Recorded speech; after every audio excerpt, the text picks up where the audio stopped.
Capítulo 2. O grande segredo de tratar com as pessoas. Sob o firmamento existe apenas um meio de conseguir que alguém faça alguma coisa. Você já meditou alguma vez nisto? Sim, apenas um único meio. E este meio é conseguir que a outra pessoa queira fazer. Lembre-se, não existe outro caminho. Naturalmente, você pode fazer com que o homem lhe dê um relógio, achegando-lhe um revólver sobre as costelas.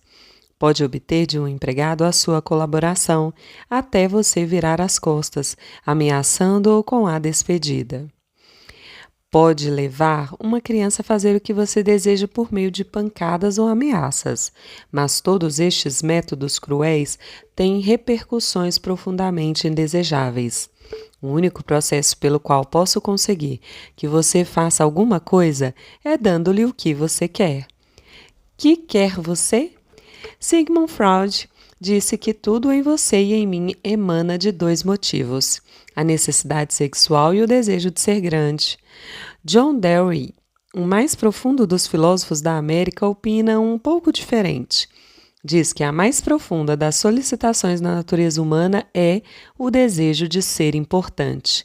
Guarde esta frase: o desejo de ser importante. É ela muito significativa. Você vai ouvir bastante acerca da mesma neste livro. Que quer você? Não muitas coisas, mas as poucas coisas que você deseja apresentam-se com uma insistência que não poderá ser negada. Quase todo adulto normal deseja: 1. Saúde e preservação da vida. 2. Alimento. 3. Repouso. 4. Dinheiro e as coisas que o dinheiro pode proporcionar. 5. Vida futura. 6. Satisfação sexual. 7. O bem-estar dos filhos. 8. Uma sensação de importância. Quase todos esses desejos são satisfeitos, todos menos um. Existe um que se apresenta quase tão profundo, quase tão imperioso como o desejo de alimento ou de repouso, e que raramente é satisfeito. É o que Freud chama o desejo de ser grande. É o que Dewey designa por desejo de ser importante. Certa feita, Lincoln começou uma carta dizendo: todos gostam de um cumprimento. William James disse: o mais profundo princípio da natureza humana é a ânsia de ser apreciado. Ele não falou, veja bem, do desejo, ou da vontade, ou da aspiração de ser apreciado. Falou na ânsia de ser apreciado. Aqui está uma espécie de fome humana insaciável e os poucos indivíduos que honestamente satisfazem esta avidez tão enraizada no coração terão as pessoas na palma da sua mão.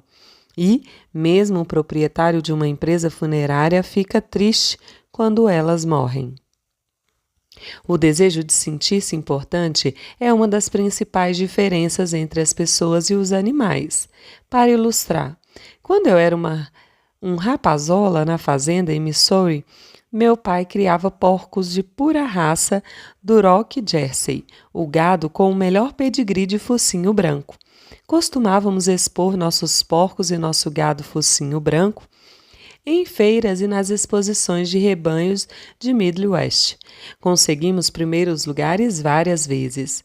Meu pai prendia as fitas azuis, símbolo da mais alta distinção, num pedaço de musselina branco e, quando recebíamos visitas, ia logo buscar o pedaço de musselina. Meu pai segurava uma extremidade e eu outra quando exibíamos as fitas azuis. Os porcos não ligavam às fitas azuis que ganhavam. Meu pai, porém, dava-lhes grande valor. Tais prêmios lhe ensejavam muita importância. Se os nossos antepassados não tivessem tido esse vivo desejo de se sentirem importantes, a civilização teria sido impossível. Sem ele, seríamos apenas como os animais. Foi o desejo de ser importante que levou um empregado no armazém, pobre e sem ilustração, a estudar alguns livros de direito que encontrara no fundo de uma barrica de objetos pessoais descartados e que comprara por 50 centavos. Chamava-se Lincoln. Foi esse desejo de ser importante que inspirou Dickens a escrever suas novelas imortais. Tal desejo inspirou o Sr. Christopher Wren a gravar suas sinfonias na pedra. O mesmo desejo levou Rockefeller a juntar milhões que jamais gastou. E este mesmo desejo fez o homem mais rico da sua cidade construir uma casa muito maior do que as suas necessidades.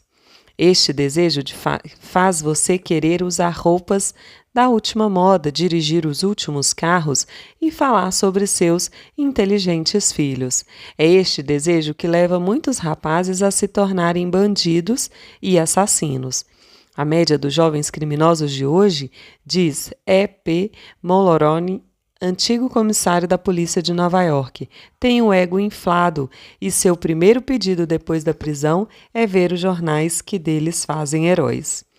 A desagradável perspectiva de cumprir uma sentença na prisão parece remota, desde que ele possa admirar sua fotografia ocupando espaços ao lado de retratos de esportistas famosos, astros de cinema e televisão e políticos. Se você me disser que se sente importante, eu lhe direi quem é você.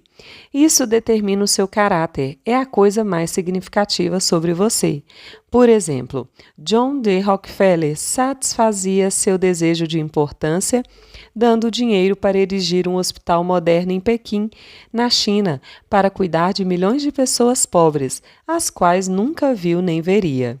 Dillinger, por outro lado, satisfazia o desejo de ser importante sendo um bandido, um assaltante de bancos, um assassino.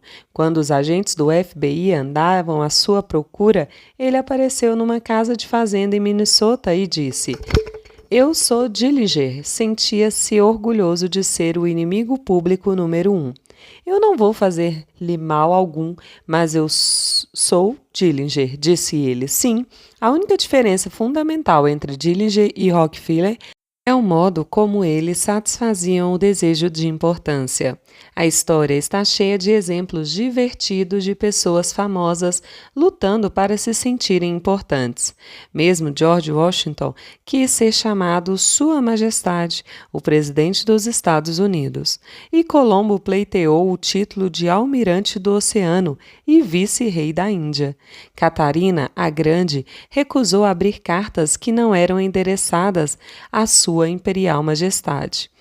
E a Sr. Lincoln, na Casa Branca, virou-se para a Sr. Grant como uma fera e gritou: "Como ousa estar sentada em minha presença antes de meu convite?"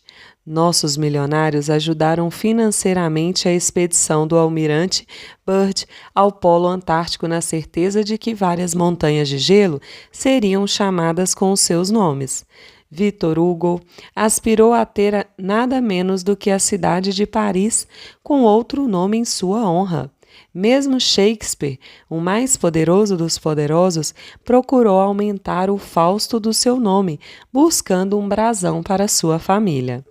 Muitas pessoas se tornaram enfermas com a finalidade de conquistar simpatia e atenção e desfrutar um ar de importância.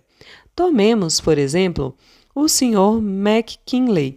Ele satisfez seu desejo de importância forçando o marido, o presidente dos Estados Unidos, a esquecer os importantes negócios do país enquanto ficava reclinado na cama a seu lado, durante horas, envolvendo-a nos braços, ninando-a para dormir. Alimentava seu absorvente desejo de merecer consideração, insistindo em que ele permanecesse ao seu lado enquanto tratava dos dentes. E certa feita, criou uma cena tempestuosa quando McKinley a deixou só com a dentista enquanto tornava uns aposentos com John Hay, seu primeiro-ministro. Mary Hobson Rinehart contou-me uma vez que uma inteligente e forte jovem adoecera com o fim de desfrutar a consideração e os cuidados de sua família. Um dia, disse a Sr. Rinehart, esta mulher teve que encarar qualquer coisa, sua idade talvez. Os anos solitários já haviam passado e tinha ela que esperar muito pouco da vida. Foi para a cama e, por 10 anos, sua velha mãe subiu e desceu para o terceiro andar, levando-lhe bandejas como enfermeira. Mas um dia a velha senhora, cansada com tal serviço, foi para a cama e morreu. Por algumas semanas a enferma definhou, resolveu levantar-se, vestir-se e recomeçou a viver. Certas autoridades declaram que algumas pessoas atualmente se tornam doentes muita vez para encontrar na terra dos sonhos da insanidade a consideração que lhes fora negada no áspero mundo das realidades. Existem mais pacientes sofrendo das faculdades mentais nos hospitais dos Estados Unidos que de todas as outras doenças conjuntamente. Qual a causa da insanidade? Ninguém pode, por certo, responder a uma pergunta tão vasta como esta, mas nós sabemos que certas doenças, como a sífilis, atacam e destroem as células do cérebro, causando a loucura. De fato, metade de todas as doenças mentais pode ser atribuída a causas físicas, tais como lesões cerebrais, álcool, tóxicos e ferimentos. Mas a outra metade, e essa metade é a parte mais terrível do caso, a outra metade das pessoas que se tornam insanas mentalmente, pelo menos na aparência, nada de anormal apresenta organicamente nas suas células cerebrais. Nas neuroscopias, quando estudados por meio de microscópios da mais alta potência, os tecidos cerebrais mostram-se perfeitos, tão saudáveis como os seus e como os meus. Formulei recentemente essa pergunta ao médico-chefe de um dos nossos mais importantes hospitais para loucos. Este doutor, que recebera as mais altas honrarias e os mais ambicionados títulos pelo valor dos seus conhecimentos no campo da psiquiatria, confessou-me com toda a franqueza que ele mesmo não sabia por que as pessoas se tornavam insanas. De certo, ninguém sabe. Mas disse que muita gente se torna assim porque encontra na insanidade a satisfação de encontrar no mundo real. Contou-me então o seguinte caso. Tenho agora uma cliente cujo casamento foi uma verdadeira tragédia. Ela queria amor, satisfação sexual, filhos e prestígio social. Mas a vida trouxe-lhe o aniquilamento de todas as esperanças. Seu marido não a amava. Recusava-se mesmo a fazer as refeições com ela, obrigando-a a servir os alimentos no próprio quarto. Ela não teve filhos, nem destaque social. Tornou-se louca e, em sua imaginação, divorciou-se do marido e retomou seu nome de solteira. Acredita agora que se consorciou na alta aristocracia britânica e faz questão de ser chamada de Lady Smith. No tocante aos filhos, imagina que tem um novo bebê cada noite. Sempre que chego para visitá-la, diz-me: Doutor, tive um filhinho a noite passada. Uma vez desfeita a vida, todos os barcos dos sonhos se esbatem nas rochas ásperas da realidade. Mas, nas encantadoras fantásticas ilhas da loucura, todas as suas galeras correm para o porto, velas enfunadas e o vento assobiando em torno dos mastros. Trágico? Oh, não sei. Seu médico me disse, se eu pudesse com minhas mãos restituir sua sanidade mental, não o faria. Ela é muito mais feliz assim como está. Se muitas pessoas vivem tão desejosas de consideração que chegam a se tornar desequilibradas mentalmente para conseguir seu intento, imagine que milagres poderemos realizar dando às pessoas uma apreciação honesta deste aspecto da insanidade. Um dos primeiros homens da área comercial nos Estados Unidos a receber um salário superior a $1 milhão anualmente, numa época em que não havia imposto de renda e em que um indivíduo que recebesse $50 semanais era considerado de boa situação, foi Charles Schwab. Andrew Carnegie escolheu para ser o primeiro presidente da recém-fundada United States Steel Company em 1921, quando Schwab contava apenas 38 anos de idade. Posteriormente, Schwab deixou a US Steel e foi dirigir a Bethlehem Steel Company, então em má situação, e dela fez uma das empresas mais bem-sucedidas dos Estados Unidos. Por que Andrew Carnegie pagava a Schwab mais de $3.000 por dia. Por quê? Porque Schwab era um gênio? Não. Porque ele conhecia mais sobre a manufatura do aço que outras pessoas? Tolice. Charles Schwab disse-me que tinha muitos homens trabalhando para si que conheciam mais sobre a manufatura do aço que ele. Segundo Schwab, a razão de perceber um salário tão elevado para sua habilidade em tratar com as pessoas. Perguntei-lhe como fazia isso. Eis o segredo, exposto por suas próprias palavras. Palavras que deviam ser gravadas na eternidade do bronze e postas em cada lar e escola, em todas as lojas e em todos os escritórios da terra, palavras que as crianças deviam decorar ao invés de gastar o seu tempo decorando a conjugação dos verbos latinos ou a quantidade das chuvas anuais, palavras, enfim, que transformarão a sua e a minha vida, caso nos resolvemos a segui-las. Considero minha habilidade em despertar o entusiasmo entre os homens, disse Schwab. A maior força que possuo e o meio mais eficiente para desenvolver o que de melhor há em homem é a apreciação e o encorajamento. Não há meio mais capaz de matar as ambições de um homem do que a crítica dos seus superiores.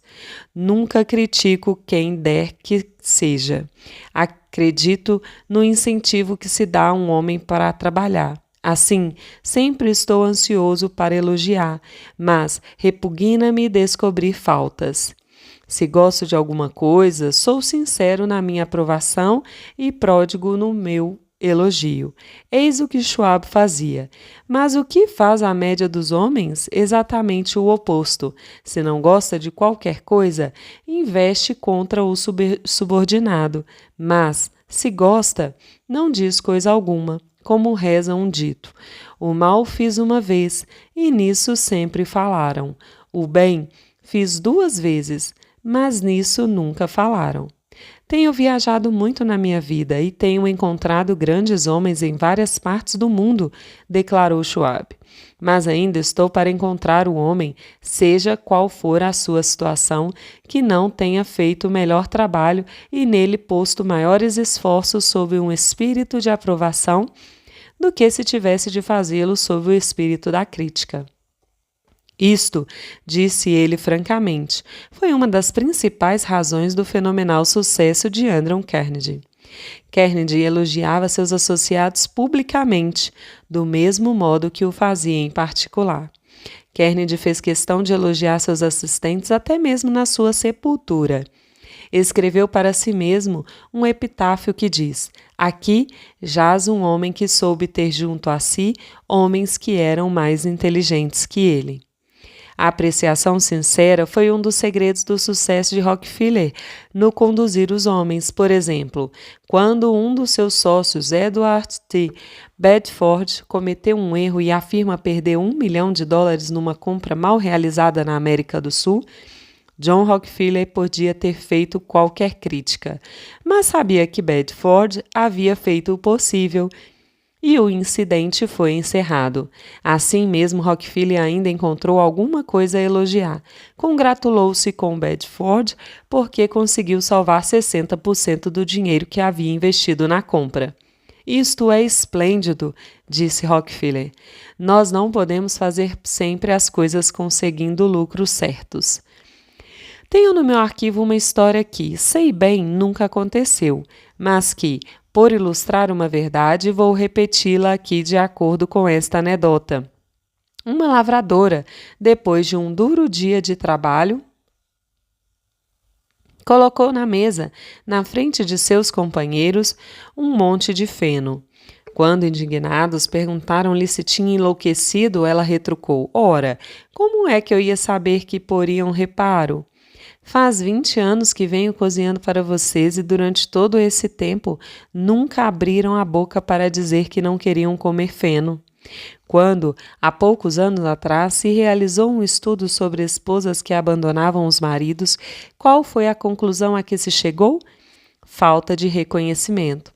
E posso até mesmo testar que um estudo sobre os maridos que abandonam as esposas levaria à mesma conclusão. Em geral, nos acostumamos tato com a presença de nossas esposas que nunca nos lembramos de dizer-lhe o quanto as estimamos. Um membro de uma de nossas classes relatou-nos a respeito de um pedido feito por sua esposa. Ela e um grupo de companheiras da igreja estavam seguindo um programa de autoaperfeiçoamento. A mulher solicitou ao marido que a ajudasse elaborando uma relação com as 6 coisas que, segundo ele, ela poderia fazer para se tornar uma esposa mais eficiente. Ele relatou à classe: esse pedido me deixou surpreso. Francamente, não me teria sido difícil relacionar 6 coisas nas quais gostaria que ela mudasse, e ela, por sua vez, poderia ter relacionado milhares de coisas em que eu poderia mudar, mas não o fiz. Em vez disso, disse-lhe: vou pensar nisso, e amanhã pela manhã dou uma resposta. Na manhã seguinte, levantei-me muito cedo, liguei para uma floricultura e pedi que entregassem 6 rosas vermelhas à minha esposa, acompanhadas de um cartão com os dizeres: não consigo me lembrar de 6 coisas em que você poderia mudar. Eu a amo do jeitinho que você é. Quando cheguei em casa naquela noite, adivinhem quem me recebeu à porta? Exatamente, minha esposa. Estava quase chorando. Nem preciso dizer, fiquei extremamente contente por não tê-la criticado como me pedira. No domingo seguinte, na igreja, após minha esposa apresentar os resultados de sua missão, muitas das mulheres com quem ela estudava procuraram-me e disseram: foi o gesto mais cortês que vi em toda a minha vida. A partir de então, compreendi que poder tem a apreciação.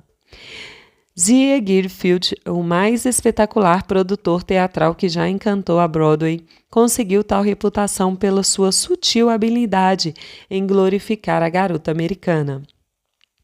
Conseguia repetidamente transformar desalinhadas criaturinhas em que ninguém olharia 2 vezes no teatro numa visão encantadora de mistério e sedução. Conhecendo o valor da apreciação e da confiança, ele fazia as mulheres sentirem-se belas pelo penetrante poder dos seus galanteios e considerações. Era prático. Aumentava o salário de suas coristas de $30 por semana a 175. E também era cavalheiresco. Na noite de abertura das fólias, mandava um telegrama às estrelas nos seus camarins e cobria cada corista no espetáculo com rosas American Beauty. Certa feita foi inteiramente dominado pelo fastio e passei 6 dias e 6 noites sem comer. Não foi coisa difícil de suportar. Eu estava com menos fome no fim do 6º dia do que no fim do 2º. Conheço, entretanto, e você também, pessoas que pensariam haver cometido um crime se deixassem suas famílias ou empregados sem alimento durante 6 dias. Mas elas deixarão por 6 dias, 6 semanas e muitas vezes 70 anos sem lhes prestar uma sincera consideração, coisa que eles desejam tanto como a alimentação. Disse Alfred Lunt quando desempenhou o principal papel em Reunião de Viena: nada há que eu necessite tanto como estímulos para minha vaidade. Alimentamos os corpos de nossos filhos, amigos e empregados, mas apenas esporadicamente alimentamos sua vaidade. Nós lhes damos um bife com batatas para adquirirem energia, mas nos descuramos de dar-lhes as palavras de estímulo que ecoarão nas suas memórias como a música das estrelas matutinas. Paul Harvey, num de seus programas de rádio, O Resto da História, mostrou como uma apreciação sincera consegue modificar a vida de uma pessoa. Contou que, anos atrás, uma professora de Detroit solicitou a Steve Morris que a ajudasse a procurar um camundongo que estava solto na sala de aula. Entenda-se, ela apreciava o fato de que a natureza havia dado a Steve algo que na sala ninguém possuía. A natureza havia dado a Steve um aguçado par de ouvidos para compensar sua cegueira. De fato, era aquela a primeira vez que alguém reconhecia a capacidade de seus ouvidos. Hoje, após muitos anos, ele afirma que aquele ato de consideração iniciava uma nova vida. A partir daquele momento, começou a desenvolver seu dom auditivo e esforçou-se por tornar, sob o nome artístico de Stevie Wonder, um dos maiores cantores e compositores de música popular dos anos 70. Alguns leitores estão dizendo justamente agora que acabam de ler estas linhas. Isto não passa de tolices, isto não dá resultado algum a não ser com pessoas atrasadas. Por certo que a bajulação raramente produz efeito com gente de discernimento. É frívola, egoísta e insincera. Deve falhar e constantemente acontece isso. Muitas pessoas se acham tão famintas, tão sedentas por apreciação, que aceitam qualquer coisa, do mesmo modo que o homem que está morrendo à fome come até capim e minhocas. Mesmo a rainha Vitória era suscetível à galanteria e à lisonja. O primeiro-ministro, Benjamin Disraeli, confessou que sempre as empregava um pouco quando tratava com a rainha. Usando suas próprias palavras, disse ele, espalhava-as como o pedreiro com a trolha. Mas Disraeli foi um dos homens mais polidos, mais galantes e mais corretos que já governaram o grande império britânico. Foi um gênio na sua esfera. O que teria eficiência para ele, necessariamente para você e para mim, não teria valor. No trato diário, a bajulação lhe fará mais mal que bem. Lisonja é falsificação e, como dinheiro falsificado, poderá causar-lhe transtornos se tentar passá-los adiante. A diferença entre o elogio e a bajulação é simples, um sincero e a outra insincera. Um vem do coração, a outra da boca para fora. Um é altruísta, a outra é egoísta. Um é universalmente admirado, a outra universalmente condenada. Vi há pouco tempo um busto do herói mexicano general Álvaro Obregón no Palácio Chapultepec, na cidade do México. Embaixo do busto estavam gravadas as seguintes sábias palavras da filosofia do general Obregón: não tenha medo dos inimigos que o atacam, tenha medo dos amigos que o bajulam. Não estou sugerindo a bajulação. Longe disso. Estou falando sobre um novo modo de viver. Deixe-me repetir. Estou falando sobre um novo modo de viver. O rei Jorge V tinha uma série de 6 máximas espalhadas nas paredes de sua sala de estudos, no Palácio de Buckingham. Uma das máximas dizia: ensina-me a não fazer, nem receber elogio barato. Está aí tudo o que consiste a bajulação, elogio barato. Li certa vez uma definição da bajulação que merece ser repetida. Bajulação consiste em dizer a um outro homem justamente o que ele pensa acerca de si mesmo. Use a linguagem que quiser, disse Ralph Waldo Emerson, mas você nunca poderá dizer senão o que você é. Se tudo o que tivéssemos de fazer fosse usar a bajulação, todos fariam o mesmo e todos seriam técnicos em relações humanas. Quando não temos o nosso pensamento absorvido em algum problema definitivo, geralmente gastamos 95% do nosso tempo pensando em nós mesmos. Agora, se deixarmos de pensar em nós mesmos por um momento e começarmos a pensar nos pontos bons de um outro homem, não necessitaremos de nos valer da bajulação tão barata e falsa que pode ser motivo de zombaria quase antes de sair da boca. Uma das virtudes mais negligenciadas no nosso dia a dia é a valorização. Às vezes, por algum motivo, descuidamos de fazer um elogio a um filho ou a uma filha quando nos apresentam suas boas notas e deixamos de incentivar nossas crianças quando, pela primeira vez, fazem um bolo ou constroem uma gaiola de passarinho. Nada alegra mais uma criança que esse tipo de elogio e de interesse por parte dos pais. Na próxima vez que você gostar do filé mignon que comer no restaurante do clube, peça ao garçom para dizer ao cozinheiro que ele estava excelente. E quando um vendedor cansado se mostrar de uma gentileza incomum, não esqueça de mencioná-la. Todo pastor, conferencista ou orador sente a inutilidade de seu desempenho quando não recebe à audiência um menor comentário elogioso. O que se aplica A profissionais aplica-se duplamente àqueles que trabalham em escritórios, lojas e fábricas e aos nossos familiares e amigos. Nas nossas relações interpessoais, não devemos nos esquecer de que nossos companheiros são seres humanos e que, como tais, desejam ouvir uma palavra que os valorize. É a moeda legal que todas as almas apreciam. Experimente deixar um rastro amistoso de pequenas centelhas de gratidão à sua passagem. Você se surpreenderá em ver como elas acendem chamas de amizade que alumiarão sua trajetória numa próxima visita. Pamela Durham, de Nova Fairfield, Connecticut, tinha como responsabilidade de seu trabalho que supervisionar um bedel que não vinha trabalhando como se esperava. Os outros empregados da firma zombavam dele e sujavam os corredores para provarem o péssimo serviço que ele prestava. A situação não era boa e a loja perdia em produtividade. Pam, sem sucesso, procurou motivar esse homem. Notou, porém, que de quando em quando ele fazia bem determinado serviço. Fez questão de elogiá-lo por esses trabalhos bem feitos diante de todos os funcionários. Cada dia que passava, o trabalho dele foi melhorando e, em breve, muito em breve, tudo o que fazia resultava eficiente. Hoje ele é um funcionário excelente de todos os elogiam e fazem questão de reconhecê-lo.